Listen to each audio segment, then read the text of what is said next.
Hello everyone, welcome to my channel software testing world by RS. Friends, आज के video में हम जानेंगे एसटीएलसी मॉडल के बारे में।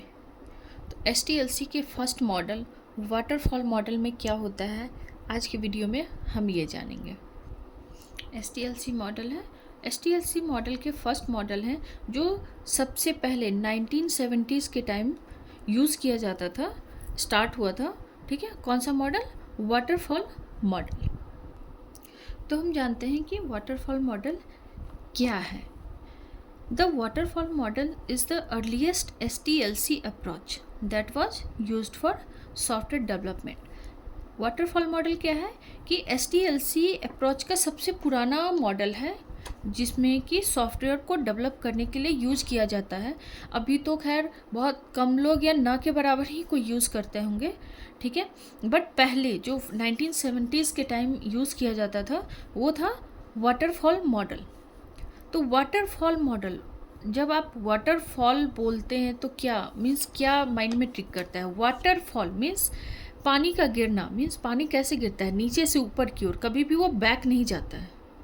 ठीक है, तो इस मॉडल में भी यही होता है। ठीक है, तो एक डायग्राम के थ्रू हम जानते हैं कि वाटरफॉल मॉडल में होता क्या है और इसमें कौन कौन से फेजेस होते हैं। तो हम एक डायग्राम के थ्रू जानते हैं कि वाटरफॉल मॉडल क्या है और उसमें कौन कौन से फेजेस होते हैं। तो ये देखिए, इसमें टोटल 6 फेजेस होते हैं। अगर आपने हमारा STLC का वीडियो देखा होगा तो उसमें भी आपने देखा होगा, ये सारे फेजेस आपको उसमें मिलेंगे। ठीक है, अगर अभी तक आपने नहीं देखा है तो आप देख लीजिए, शायद आपको ये वाटरफॉल मॉडल को समझने में या कोई भी मॉडल को समझने में आसानी होगी। ठीक है, तो कौन कौन से फेजेस हैं? Requirement analysis, system design, coding और unit testing, testing, integration, system testing, deployment and maintenance. जैसे कि इसमें हमने क्या लिखा है? कोडिंग। कोडिंग तो आप कोडिंग और यूनिट टेस्टिंग आप कोडिंग भी कर सकते हैं, टेस्टिंग फेज में सिर्फ टेस्टिंग भी कर सकते हैं। बट इस फेज में क्या क्या होता है वो मैंने लिख दिया है कि टेस्टिंग में क्या होता है, इंटीग्रेशन टेस्टिंग होता है, सिस्टम मीन्स इस फेज में ये सारे टेस्टिंग होते हैं। ठीक है, डिप्लॉयमेंट एंड देन मेंटेनेंस। ठीक है, तो ये सारे फेजेस आपको STLC में भी मिलेंगे। क्यों? क्योंकि ये STLC का ही एक मॉडल है। वाटरफॉल मॉडल STLC का ही एक फर्स्ट मॉडल है जो 1970s में यूज़ किया जाता था। अभी तो शायद ही कोई लोग यूज़ करता होगा। ठीक है, बट ये छोटे प्रोजेक्ट में यूज़ किया जा सकता है। क्यों? क्योंकि इसमें एक डिसएडवांटेज क्या है कि जैसे कि फर्स्ट फेज रिक्वायरमेंट एनालिसिस, अगर रिक्वायरमेंट एनालिसिस फेज डन हो गया तो उसके बाद ही जब फुल्ली कंप्लीट हो जाता है तभी आप नेक्स्ट फेज में जा सकते हैं। नेक्स्ट फेज क्या है? Design phase. Design phase complete हो जाएगा तभी आप कोडिंग फेज में जा सकते हैं। ठीक है, मीन्स कहने का मतलब जब वन फेज कंप्लीट हो जाता है उसके बाद ही आप नेक्स्ट फेज में जा सकते हैं।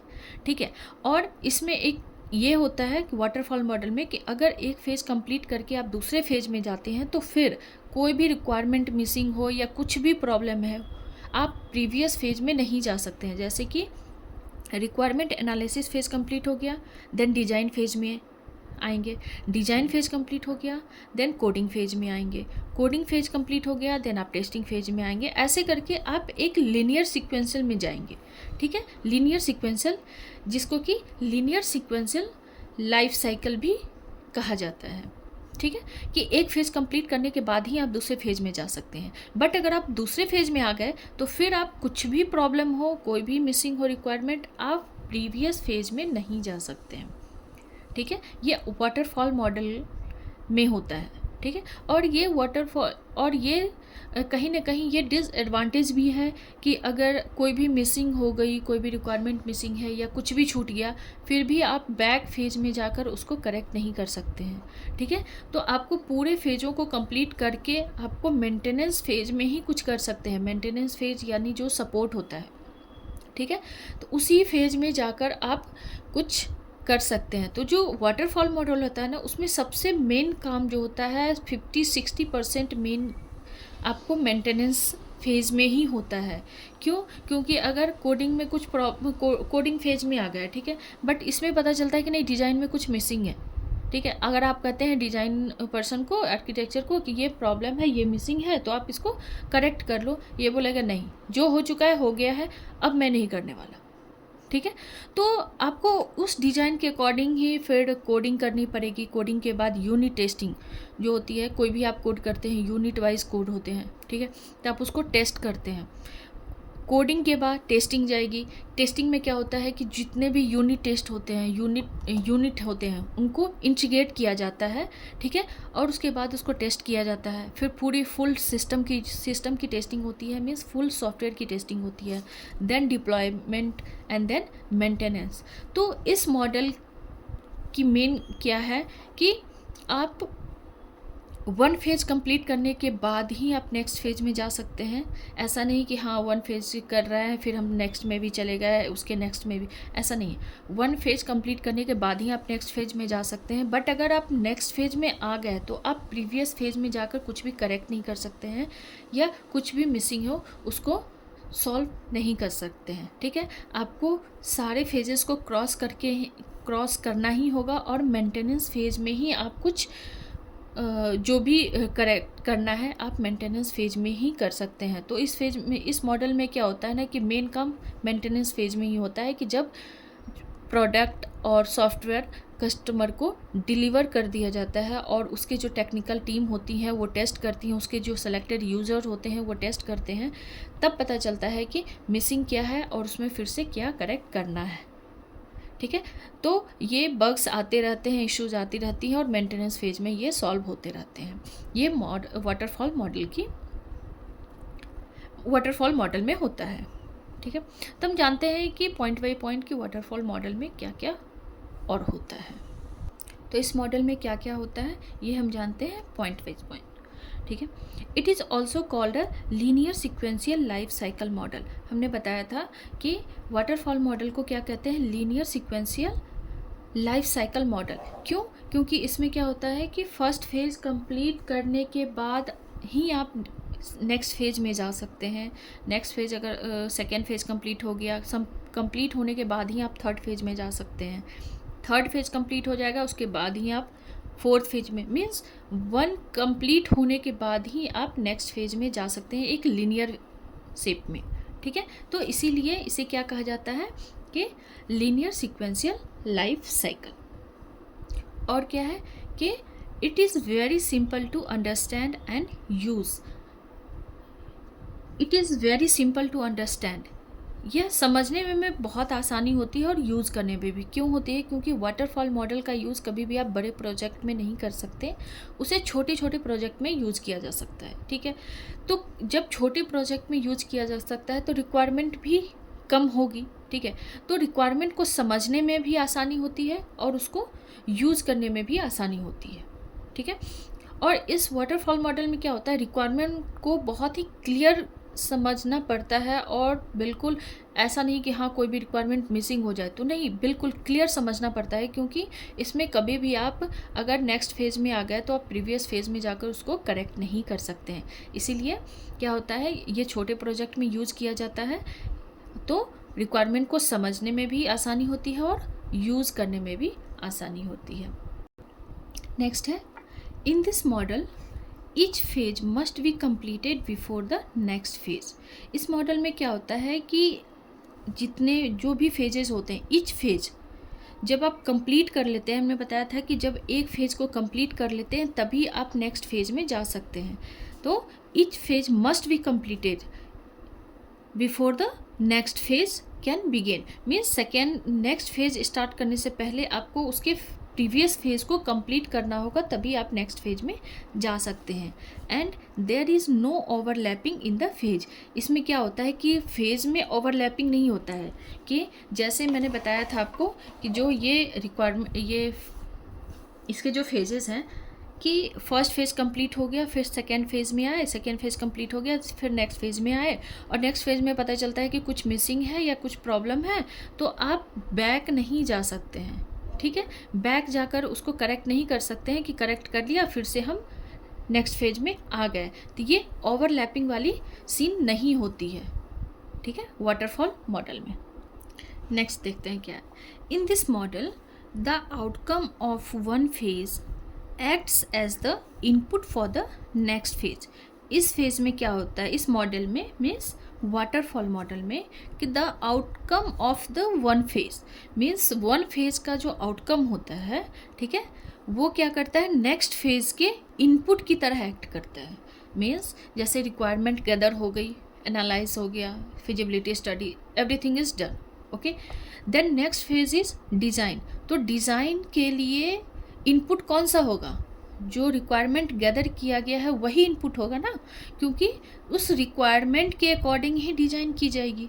तो इसीलिए कहा गया है कि the outcome of one phase acts as the input for the next phase, ठीक है, कि एक फेज का जो आउटकम होगा वही नेक्स्ट फेज के लिए इनपुट का काम करेगा और इनपुट की तरह एक्ट करेगा। जैसे डिज़ाइन हो गया, डिज़ाइन के बाद कौन सा फेज आता है, कोडिंग फेज। तो कोडिंग फेज के लिए इनपुट क्या होगा, कोडिंग में क्या होगा, कोड लिखे जाएंगे। तो कोड जो लिखे जाएंगे वो किस बेस पे लिखे जाएंगे, ठीक है, तो वो डिज़ाइन के बेस पे लिखे जाएंगे ना, कि क्या डिज़ाइन की गई है, जो सॉफ्टवेयर की जो डिज़ाइन की गई है उसके अकॉर्डिंग ही कोड लिखा जाएगा, जो कि वेब पेज पे डिस्प्ले होगा।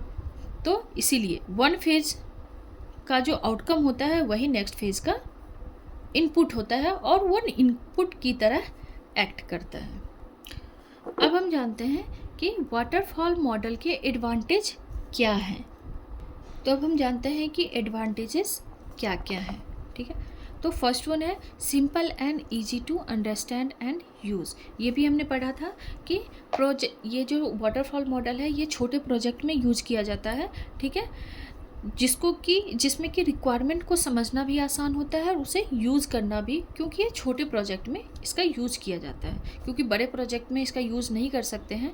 क्योंकि वाटरफॉल मॉडल में क्या होता है कि जब रिक्वायरमेंट एक बार आ गई तो फिर उसमें क्लाइंट की कोई भी इन्वॉल्वमेंट नहीं होती है, कोई भी फीडबैक नहीं होता है, कोई भी रिव्यू नहीं होते हैं। डायरेक्ट सॉफ्टवेयर फुल सॉफ्टवेयर बनाकर कस्टमर को डिलीवर किया जाता है और उसके बाद पता चलता है कि प्रॉब्लम क्या है, जब कस्टमर के एंड में उसे टेस्ट किया जाता है कि क्या मिसिंग है, क्या इशू आ रहे हैं, क्या एरर आ रहे हैं। तो वो सारे तब पता चलते हैं जो कि मेंटेनेंस फेज में होते हैं। तो ये मेंटेनेंस फेज का इसमें ज़्यादा जो वर्क होता है वो मेंटेनेंस फेज में ही होता है, कि जो भी एरर आते हैं, जो भी मिसिंग रिक्वायरमेंट होती है, तो सबको उसी फेज में जाकर सॉल्व करना होता है, ठीक है। तो रिक्वायरमेंट भी कम होती है, मीन्स छोटे प्रोजेक्ट में यूज़ किया जाता है, इसीलिए रिक्वायरमेंट को समझना आसान होता है और उसे यूज़ करना भी आसान होता है। और इस मॉडल में रिक्वायरमेंट को समझना, अच्छी तरह से समझना बहुत ज़रूरी होता है। क्यों? क्योंकि हमने बताया था कि जब एक फेज़ कंप्लीट हो जाएगा तो और दूसरे फेज़ में जाते हैं तो फिर आप किसी भी चीज़ को करेक्ट करने के लिए आप प्रीवियस फेज़ में नहीं जा सकते हैं, ठीक है। नेक्स्ट है कि phases and process are completed one at a time. हमने बताया था कि जब जो भी फेजेस हैं वह सेम फेजेस को सेम टाइम में कंप्लीट करना होता है। तो same time in the sense उसी टाइम नहीं, मीन्स एक फेज़ को आप कंप्लीट करेंगे तभी आप नेक्स्ट फेज में जा सकते हैं, ठीक है। नेक्स्ट क्या है कि works well for a smaller project, ठीक है, where requirements are very well understand. इसमें क्या होता है कि इसका स्मॉलर प्रोजेक्ट में यूज़ किया जाता है, जिसमें कि जो उसके जो वर्क्स होते हैं वो सही होते हैं, क्योंकि स्मॉल प्रोजेक्ट में यूज़ किया जाता है, रिक्वायरमेंट कम होती है तो उसको समझने में भी प्रॉब्लम नहीं होती है। तो इसमें जो काम होते हैं वो सही होते हैं, जो कि क्या है, where requirements are very well understand, जिसमें कि रिक्वायरमेंट की अंडरस्टैंडिंग जो होती है बहुत ही क्लियर होती है। नेक्स्ट है easy to arrange a task. Task को अरेंज करने में ईजी होता है, क्यों? क्योंकि प्रोजेक्ट छोटा होता है, रिक्वायरमेंट भी कम होती है, तो टास्क को समझना आसान होता है कि इस प्रोजेक्ट में करना क्या है। अगर सॉफ्टवेयर बनाना है तो छोटे प्रोजेक्ट हैं तो उसमें क्या क्या मॉड्यूल्स होंगे, उसको कैसे करना है, ठीक है। तो ये टास्क को अरेंज करना भी आसान हो जाता है इसमें। अब हम जानते हैं कि वाटरफॉल मॉडल के डिसएडवांटेज क्या हैं। तो अब हम डिसएडवांटेज के बारे में जानते हैं कि वाटरफॉल मॉडल के डिसएडवांटेज क्या है। तो फर्स्ट है रिस्क। तो ऑब्वियस सी बात है, रिस्क तो होगा ही। क्यों? क्योंकि ये जो मॉडल है वाटरफॉल मॉडल, उसमें आप जब इन बिटवीन आप कुछ भी चेंज नहीं कर सकते हैं। जब फेज़ कंप्लीट हो जाती है, first phase, second phase, third phase, अगर फोर्थ फेज़ में आपको कोई प्रॉब्लम आती है, कोई पता चलता है कि हाँ कुछ रिक्वायरमेंट मिसिंग है, तो आप प्रीवियस फेज़ में जाकर उसको कंप्लीट नहीं कर सकते हैं। आप प्रीवियस फेज़ में जाके कहेंगे कि नहीं ये मिसिंग है, इसको आप थोड़ा करेक्ट कर लो, वो बोलेगा नहीं अब जो हो गया सो हो गया, अब उसी के अकॉर्डिंग आगे भी सारे फेजेस चलेंगे। तो अब एंड में जाके वो मीन्स सॉल्व होगा, मीन्स मेंटेनेंस फेज में। तो इसमें रिस्क क्या होती है कि प्रोजेक्ट बन के सॉफ्टवेयर बनकर रेडी हो चुका है और उसमें अभी तक एरर है, बग है, ठीक है, रिक्वायरमेंट की मिसिंग है, तो फिर इसमें क्या होता है, टाइम भी ज़्यादा लगते हैं, फिर उसी काम को आप फिर से दोबारा करते हैं, उसमें पैसे भी ज़्यादा लगते हैं। और अगर कोई ऐसी प्रोजेक्ट है जो कि जो बिज़नेस को, अगर उसमें कोई एरर हुआ तो वो बिज़नेस को इम्पैक्ट करेगा, अगर सही तरीके से प्रोजेक्ट नहीं बना है, सॉफ्टवेयर नहीं बना है, ठीक है। तो रिस्क है इसमें। और क्या है, not a good model for complex, means ये बड़े प्रोजेक्ट के लिए सही नहीं है, क्योंकि इसमें कोई फीडबैक नहीं है, कोई भी यहाँ क्लाइंट की इन्वॉल्वमेंट नहीं है, वो कुछ भी रिव्यू नहीं दे सकता है कि हाँ अब इसमें क्या है, बैक नहीं जा सकते हैं, कोई भी प्रॉब्लम आती है तो आप बैक फेज में जाकर उसको करेक्ट नहीं कर सकते हैं। तो अगर बड़े प्रोजेक्ट में इस मॉडल का यूज़ किया जाएगा तो ये फिर पता नहीं कितने सालों तक ये प्रोजेक्ट चलते रहेंगे, बग्स आते रहेंगे। क्यों? क्योंकि इसमें रिव्यू नहीं है, ठीक है। तो इसीलिए not a good model for complex. Can't change the requirement in between, means इसमें रिक्वायरमेंट को आप चेंज नहीं कर सकते हैं इन बिटवीन, मीन्स जब अगर फेज स्टार्ट हो चुका है तो फेज के बीच में, ठीक है, आप जैसे first phase, second phase, third phase, किसी भी फेज में आकर आप रिक्वायरमेंट को चेंज नहीं कर सकते हैं, कुछ ऐड नहीं कर सकते हैं, ठीक है। तो ये थोड़ा डिसएडवांटेज है वाटरफॉल मॉडल का, जो कि जब नेक्स्ट मॉडल बना तो उसमें कुछ जो भी बग्स थे या जो भी इश्यूज थी उसको रिमूव किया गया। तो जब हम नेक्स्ट फेज़ जानेंगे तो हम जानेंगे कि इसमें क्या बग्स रिमूव किया गया जो कि वाटरफॉल मॉडल में थे, और नेक्स्ट फेज़ में उसको, नेक्स्ट मॉडल में उसको रिमूव किया गया। तो आज हमने जाना वाटरफॉल मॉडल क्या है, वाटरफॉल मॉडल के में फेजेस क्या हैं, उसके एडवांटेजेस क्या हैं और डिसएडवांटेजेस क्या हैं। आपको हमारा ये वीडियो कैसा लगा हमें कमेंट बॉक्स में ज़रूर बताइए। वीडियो अच्छी लगी हो तो लाइक और शेयर कर दीजिए, चैनल को सब्सक्राइब कर दीजिए। Thank you.